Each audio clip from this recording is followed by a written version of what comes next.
22 থেকে 23 তারিখ পর্যন্ত বাছাই ছিল এই সংরক্ষিত মহিলা আসন নির্বাচন 2026-এর ত্রয়োদশ জাতীয় সংসদের, এবং এক্ষেত্রে বাছাইয়ের বিরুদ্ধে আপিল দায়ের করা যাবে হচ্ছে 26শে এপ্রিল রবিবার সকাল 9টা থেকে 4টা নির্বাচন কমিশন সচিবালয়ে। আর আপিল নিষ্পত্তি করবেন মাননীয় কমিশন, এটা 27 থেকে 28শে এপ্রিল, এবং এই সময়টা হচ্ছে সকাল 11টা থেকে শেষ না হওয়া পর্যন্ত, যতক্ষণ লাগে, মানে সোমবার এবং মঙ্গলবার। আর প্রার্থিতা প্রত্যাহারের শেষ তারিখ হচ্ছে 29শে এপ্রিল বুধবার, এবং সকাল 9টা থেকে 4টা, মানে অফিস আওয়ারে।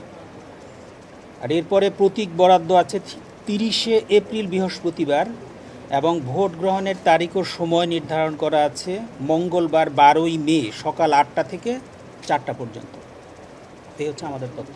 যেহেতু আপনার আসনের সমান সংখ্যক প্রার্থী আছে, তাহলে সেক্ষেত্রে ভোটের প্রয়োজন হবে কিনা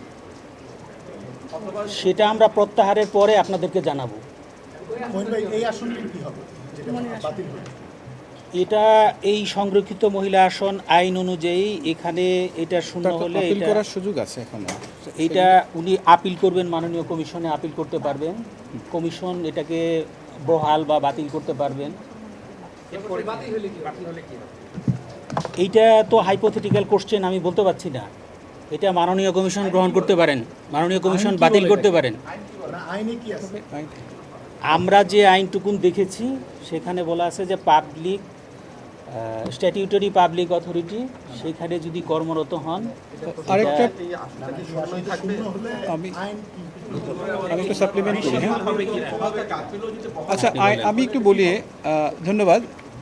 আমাদের এই যে আইনে প্রভিশনটা হচ্ছে, যদি এই নির্ধারিত সময়ের মধ্যে যে কোনো আসন যদি নির্বাচিত না হয়ে শূন্য থাকে, পরবর্তীতে সেটা উন্মুক্ত হয়ে যাবে। অর্থাৎ আমাদের এই মহিলা সংরক্ষিত আসন যে আইন 2004, ওখানে বলা আছে যে এই আসনটা উন্মুক্ত হবে এবং সেটাতে তখন সকল জোট থেকে এটাতে কন্টেস্ট করার সুযোগ তৈরি হবে। এই হচ্ছে প্রভিশন। এটা আমরা বলতে পারছি না। এটা যদি জোট থেকে কোনো আপোষ হয়, এটা আমরা হাইপোথেটিক্যাল কোশ্চেনে অ্যান্সার দিতে পারছি না।